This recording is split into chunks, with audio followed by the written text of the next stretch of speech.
welcome to Telile Today. Today we're going to leave Ayrshire and we are going to go to Port Hawkesbury to the former vocational school and visit the Inverness-Richmond Society for Persons with Disabilities, and we're going to hear from guest speaker Laurie Cranton, and we're going to speak to James Dorey. As a native Margaret, I'm very pleased this afternoon to be able to introduce our guest speaker to you, Mr. Laurie Cranton. Laurie was born, as I said, in Margaret in 1959, and after graduating from the Margaret Forks District High, he went on to the Maritime Forest Ranger School at the University of New Brunswick.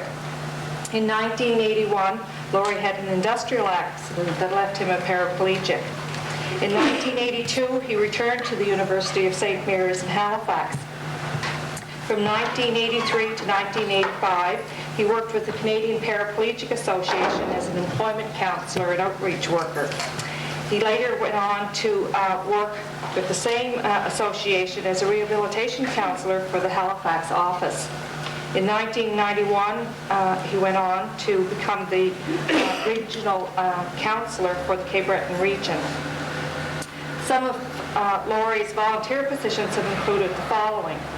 He's been chair of the Homes for Independent Living in Halifax, chair of the Margaret Tourism Association, chair of the Inverness and Victoria Counties Trails Federation, chair of the Trans-Canada Trails Committee, Inverness and Victoria County Trails Federation, chair, Snowmobiles Association of Nova Scotia, founding president of the Margaret Highlanders Snowmobile Club, so we now know one of his loves, founding president of the Atlantic Association for Farmers with Disabilities and Their Families, vice chair of the Canadian Council of Snowmobile Organizations in Ottawa, and chair of the credit committee of the former Northeast Margaret Credit Union and Highland Credit Union. And Laurie was also a participant in the Cross-Canada Snowmobile Ride from Newfoundland to Vancouver, BC, and I had the pleasure of viewing a video that was done of that ride, and had an opportunity to meet Laurie on a few occasions through snowmobiling.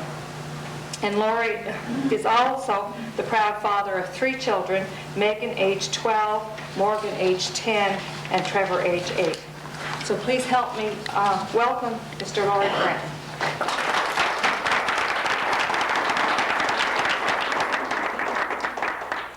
Thank you very much, and I promise not to talk all snowmobiling, although I could quite easily. First of all, I'd like to thank James and the association for inviting me here today. I'm not quite sure what makes me so special to be here speaking as guest speaker here today at this official opening of the Inverness-Richmond Society for Persons with Disabilities. But anyway, I'm going to try to deliver a short message, mostly about some of my exploits and things that have happened to me since I became a disabled person back around 20 years ago. There are many topics one could cover when speaking about disability and employment issues, and as I prepared for today, it was really hard to focus on any one area to talk about. There are so many.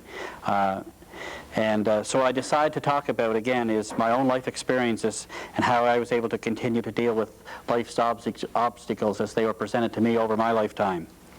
A disability is a very individual thing, and the word disability covers a very broad spectrum of challenges faced by many people in our society. What may be considered to be a very minor disability to one person, or a very serious disability by one person, may be a very minor disability to another, and it is a very individual thing. And we all have our own personal issues and our own coping skills and family supports and financial resources, and we all have our own coping mechanisms to deal with our own situations. So as I tell my story today, remember we are all individuals and we all have our own stories to tell. Back in 1981, when I left, I'm going to talk a little bit about my injury. I say I talk about my injury. I know there's many other types of disabilities out there. I guess the wheelchair is what I'm most familiar with. So when you hear me talk about my injury and my disability and the wheelchair, it's no reflection on anybody else that may have any other type of disability. I'm just referring mainly to to what I've experienced more so from a wheelchair level. But back in 1981, when I finished Forest Ranger School and I returned to Cape Breton, I began working for a pulp contractor here who was working for the then Nova Scotia Forest Industries, now Stora Enso. And we were running a small winter operation where we were extracting pulpwood and logs from the forest near Waikagama. When another gentleman, co-worker, was falling a tree in an opposite direction from me, I was working around some heavy logging equipment with diesel engines running, a power saw going full tilt in my hands. He fell a large tree, which was to fall the opposite direction, and with all the heavy equipment around me running and all the noise, no matter how hard he screamed, I didn't hear him holler that was coming my direction. And it was right at that moment, it was over in one split second. Basically, I was on the ground, and that was the last step that I ever took and probably ever will take, barring any medical signs that maybe can create a way to heal the spinal cord. But that's how instant it can happen, and I'm not saying that to scare anybody, but any one person can become disabled overnight at any point, at any time, and there are no life plays no favorites when it comes to that type of situation, and it can happen to anyone at any time, and I always urge everybody to play and work safely. When that tree fell on me, I was very lucky at the time. I had a co-worker who was a part-time ambulance driver. This was before the 911 days when you would call 911 and get very quick medical help, but he was there to see that I got proper care right from the minute the injury happened until I landed later that day at the Victoria General Hospital in intensive care. For the first 2 weeks, I guess my family and friends, unbeknownst to me, were all being told I'd be lucky to pull through this one. I had 9 broken ribs, my back fractured in 3 places, and both lungs punctured, and possible damage to the aorta, to the heart. So after about a week in the hospital, doctors came to me and said, well, you're probably going to be in a wheelchair, but you're going to live. And that was a real turning point for me. I was young, I loved life, and was looking forward to the life ahead of me, and when I heard I wasn't going to make it and able to get on with some form of life, the wheelchair didn't seem to bother me beyond that point, and I never really looked at the wheelchair in any other way. Sure, there was obstacles that came along, but at that moment when you were looking at life and death, the wheelchair seemed pretty insignificant, and I knew right there there would be a future out there somewhere. Despite the doom and gloom of an injury like that, I quickly began to realize I had many things going for me. I had a fairly good education. I had very supportive family and friends. And I also had, what I was lucky to have, was an incomplete injury. Although my spine was injured, I still had sensory function. My motor nerve was damaged, so I couldn't move my legs, but I still had feeling in my legs. Bowel bladders, all that stuff stayed normal. I was able to have children. All those things that would go along with an injury like mine were fairly well spared. So I was very, very lucky in that way. The other thing I was really lucky to have, I was injured on the job. And we all hear horror stories about, for example, our Workers' Compensation Board here in Nova Scotia. Well, I can tell you I have no complaints. They were there to help provide any necessities that I needed as a result of my injury, whether it be hand controls for a car, access to my home, retraining, and financial security. That program was there to assist me. So as I went on through life after that, it was really a big benefit. I really quickly began to understand how important it was to have that social security net, or whatever you want to call it, there to help me as I began a new life. And later on, when I began working with the Paraplegic Association and other disabled people, I was quickly reminded just how fortunate I was. Even though most people would look and say, okay, you're in a wheelchair now, what a terrible thing to happen. It could have been a whole lot worse. I'll just give you an example of how it could be worse. Take a young man, say in his early 20s, with a young family. He's working in a construction-type job, and he goes out on the weekend on an ATV or jumps off a bridge into the water, into the ocean, and breaks his neck at, say, a C5 level where he's paralyzed from the neck down. And he has no insurance because it was a recreational type accident, or he wasn't covered by the insurance. His job is probably history because he worked in the construction industry and it may not be accessible to him. He lives, let's say he lives in a split-level home with mortgage still facing him and an additional $30,000 just to make that house accessible for him again. He'll probably require anywhere from $15,000 to $20,000 for equipment to get himself back in the mainstream, such as wheelchairs, medical supplies, whatever equipment he may require. He'll also, at that level type of injury, or that type of injury, he may require attendant care for the rest of his life, and still has 3 children and a spouse to be concerned with. Put all that on top of all the other social issues that he'd be experiencing as a result of his injury and dealing with the injury itself. If you put all that on top of it, it's quite a burden to bear. And yes, things may even look really bleak for somebody in that situation, and believe me, it happens quite often in this province and throughout Canada. But I've worked and seen many people that came through that same scenario, and after a few years of rehabilitation and with programs like are being initiated here today and supports to the community, they have become gainfully employed and are very active members of their community, leading very busy and productive lives. So even as traumatic as that kind of injury sounds, you can still fight back and be very productive, and there is always somebody with a different story to tell, like I mentioned before. The other thing that's really a benefit to people today is the computer technology. Today we can, right from our own home, pretty well order everything from our clothing to our Christmas presents to do our banking, pay our bills. Computer technology opens up a wide range of doors for persons with disabilities, and not only with the computer itself, but also with technical devices that can allow people with disabilities to do all kinds of different things.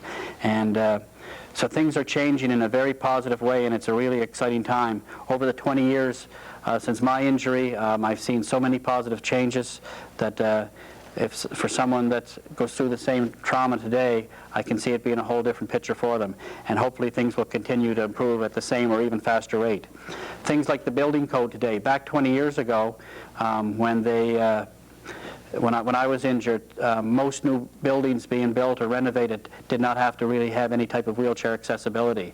Today, every new structure has to be wheelchair accessible and accessible for other people with disabilities as well. So that is opening up a big new world for people with disabilities.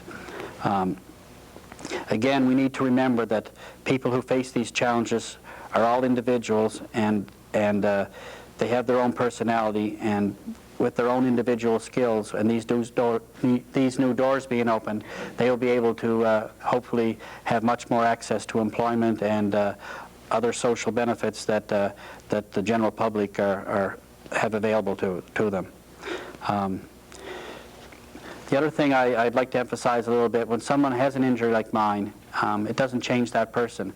The many people I've worked with over the years, I've found that everybody is still the same person if they have a chronic disability begin or have an injury. They still have the same dislikes they had before their injury. They still have their own individual personality. I always said I hated liver and onions before I got hurt, and guess what? I still hate liver and onions. So those likes and dislikes don't change.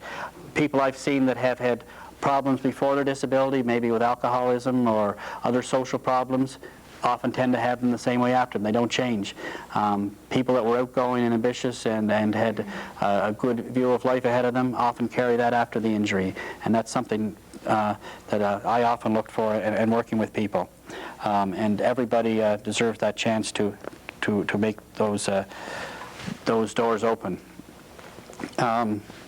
The other thing I thought I'd talk a little bit about is how I've taken on challenges. There's many challenges I've taken on. You heard about my trip across Canada. I will tell you a couple of stories in a few minutes about that, but I've often taken challenges on just to try to prove that I could do something, I guess. And I'll give you an example. One time my family bought a large farm tractor, and before my injury, I hated going to the hayfield and making hay and doing all that hot work in the summer.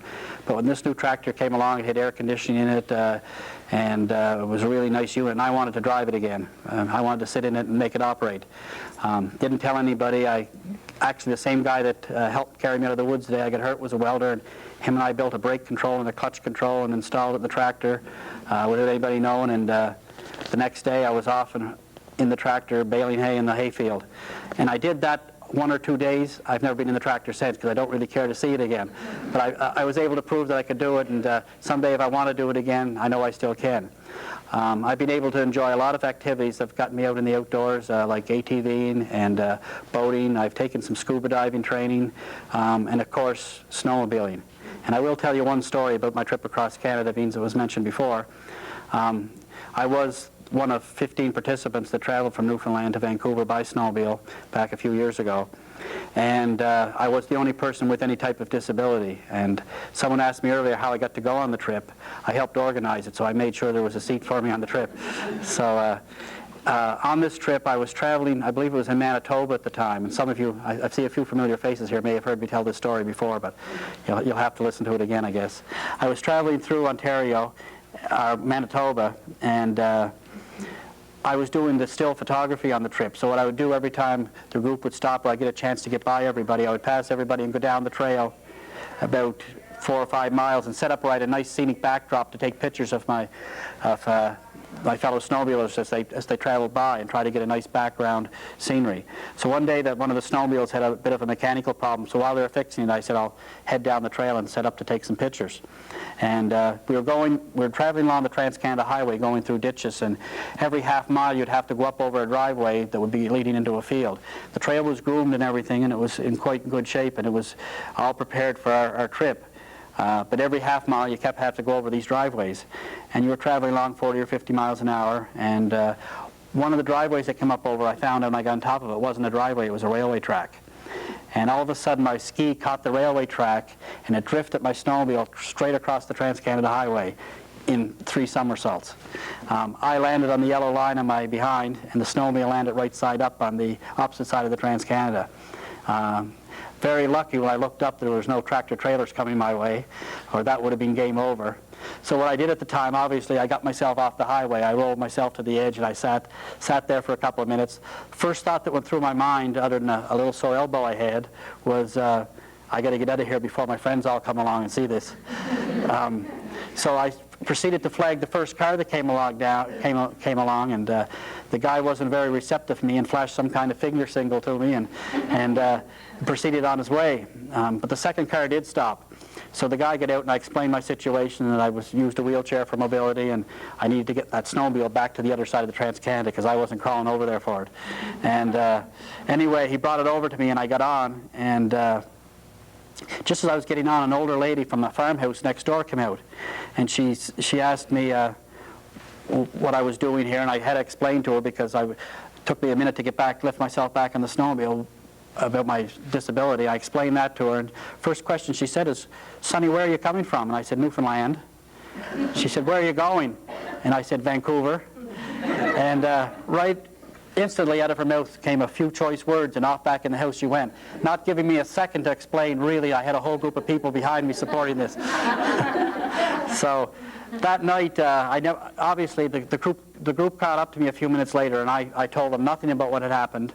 Although when I got back that night, my arm was black from my shoulder to my wrist from a bad bruise I had gotten. So I had to explain what happened, and they all had a good laugh over it. I was still able to continue. The bruise looked a lot worse than it really was, although I milked that bruise all the way to Vancouver. But from that moment on, I was known as Speed Bump on the ride. So anyway, that was just one of the stories I could tell. It was one that ended up with a happy ending. I could have been seriously injured, obviously, and it's nothing to laugh about in some ways. But it's a story of this little old lady who didn't believe a word I was saying. I always still chuckle about.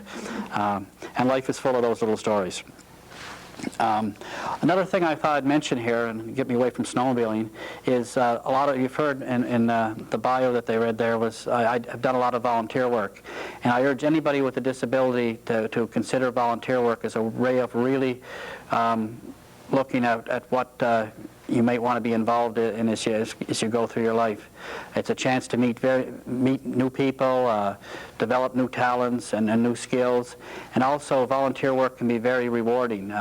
If you take on a volunteer project, no matter how big or how small, and you see it to a successful conclusion, it can be quite gratifying to know that you've done something positive, and it can really benefit benefit everybody, as well as your own outlook on life and your own background. It can also help when it comes to employment. If you've got a lot of experience in volunteer situations, there are a lot of life skills you'll learn there, and it can be really beneficial to everybody involved.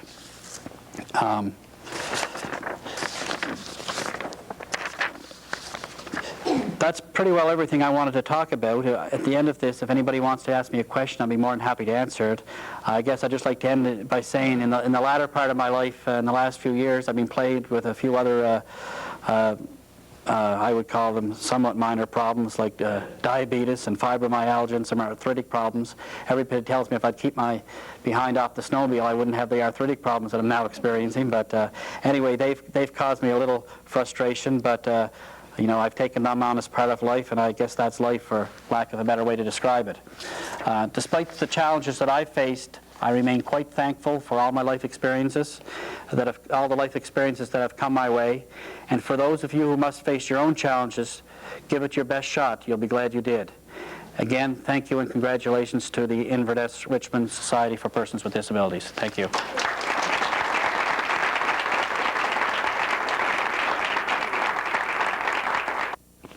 Joining me now is James Dorey. James is the Executive Director here at the Inverness-Richmond Society for Persons with Disability. Did I get that right, James? You certainly did. Okay. So today you're having an open house, and we just heard, what was his name? His name is Laurie Cranton. Laurie He's a Cranton. gentleman from Margaree. And of course you got to hear his presentation, which was very inspiring, as I'm sure most people will attest. That he's a very inspiring speaker. So. Right.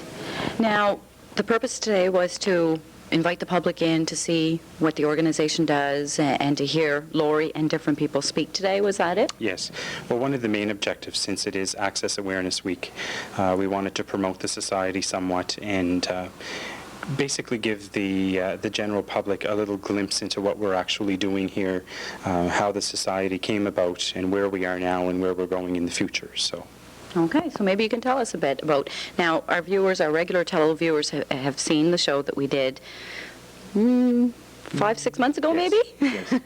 Now, can you tell us where you're at now versus where you were then? You were just starting out then, I believe. Yes. Since then, we've completed our needs assessment, which of course was an intricate part of our strategic plan. And from that plan, we've identified specific goals and objectives that we will pursue over the next 2 years or so. And I guess some of the main goals and objectives will be the fact that Human Resources Development Canada, HRDC, will eventually be turning over their programs and services which are geared towards persons with disabilities to this organizations. And so how that translates is that if there is a person with a disability out there and they're looking for skill enhancement, they're looking for retraining, education, whatever the case may be, traditionally they would have gone to HRDC, and in the very near future, I would say probably early 2002, they will actually come to this office, as we will have employment developers here, and we will have qualified people to do an intake assessment, and at that point they will assess the individual's skill sets and their education and their abilities and limitations, and from that point we will be able to hopefully place them in the proper location, facility, job, whatever the case may be at that time, depending on their needs. So you look at the individual, what their abilities are, I guess, and what skills they have, and then you place them with an employer. Yes. Whereas normally it's the opposite way around. The employer goes looking for you, looks at your resume and says, okay, this person might be somebody suitable for us. Yeah. One of the main things that the society is it prides itself on a client-centered approach, which is very holistic. And in order to do that, we have to take in consideration that people are very different, their needs are different, they're coming from different backgrounds, they have different education levels, they have different experiences, and because of that have to be treated very individually. So that is definitely a priority of the Inverness-Richmond Society for Persons with Disabilities. So I guess you told us where you're going just now. Yes. I was going to ask you where are you going and where are you at now, so I guess that leaves us with where are you at now? obviously the open house today is a big thing. Yes, it is Yeah. very much a big thing. There will be more publicity that will come out in the near future. Main reason being is that we are one of 12 partnerships across the province of Nova Scotia. There are also other partnerships that will be set up in the various provinces and territories throughout Canada. So as things progress there, we will have coverage more on a provincial level and on a national level, so people will be really aware of us and who we are and what we're doing. One of the things that we're doing right now is we're involved with a collaborative partnership network, and basically that's a provincial steering committee that will be the driving force for the partnerships in this particular province, and it will also bring some uniformity among the partnerships across the province as well. So that's another big step. So that's one of the things that's actually on the go right now. We're also planning a very large national supported employment conference, which will be held November 28th, 29th, and 30th in Halifax this November, and there will be delegates from around the world there as well. So that's a big step, because we will identify specific concerns and issues, and more importantly barriers, and how we deal with them effectively to remove them. So Right. lots on the go. Right. Now, it's been a while since you started, like we said, about 5-6 months or so. Have you seen more traffic coming in, and do you anticipate more people coming to you in time, like as word gets around that the society is in place and it's here, and what do you see there? Yes, definitely. Yeah. The phone is ringing more. The emails have increased. The traffic in the office has increased, and we haven't really advertised any particular service that we're involved in as of yet. And of course, those are all things that will come in the near future. And as we are prepared to offer those services, we will begin to advertise around those services. So, but in general, judging from the needs assessment that we completed, when they say that there is a provincial average of 24.6% of persons with disabilities in the province of Nova Scotia, which translates basically to about 8,200 people in the counties of Inverness and Richmond, they're not lying. There is definitely information that qualifies that statement, and we will know more as the new disability census, which is called the Health and Activity Limitation Survey, which is scheduled to take place this year. The results will be out early 2003, and that is geared specifically around persons with disabilities, and so from that we will get very accurate, up-to-date information. Right. And we're really looking forward to have that, because that will assist us in making the decisions that we need to operate effectively and efficiently. Right. Is there anything I haven't asked you about, James, that you'd like to add at this time? No, I think that's about it. But thank you for your time. Well, good luck in your future, and maybe we'll be in touch in another 5-6 months. Sure, sounds good. Thanks, James. I'd like to thank Laurie Cranton and James Dorey for making today's show possible. If you have any show ideas or comments to make on today's show, I'd be happy to hear from you. You can reach me at 226-1928. Thank you for watching Telile Today. I'm Rhonda LeBlanc.